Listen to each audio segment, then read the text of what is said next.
আরেকটা একটা কবিতা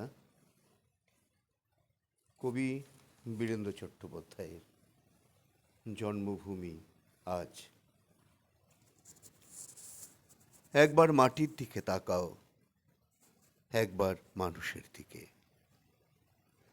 এখনো রাত শেষ হয়নি, অন্ধকার এখনো তোমার বুকের ওপর কঠিন পাথরের মতো। তুমি নিঃশ্বাস নিতে পারছো না, মাথার ওপর একটা ভয়ঙ্কর কালো আকাশ এখনো বাঘের মতো থাবা উঁচিয়ে বসে আছে।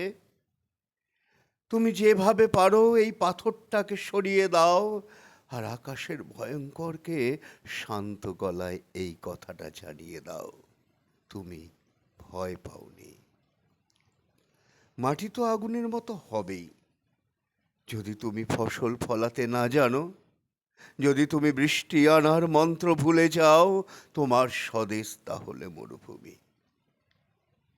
যে মানুষ গান গাইতে জানে না, যখন প্রলয় আসে সে বোবা ও অন্ধ হয়ে যাও। তুমি মাটির দিকে তাকাও, মাটি প্রতীক্ষা করছে। তুমি মানুষের হাত ধরো, সে কিছু বলতে চায়। নমস্কার।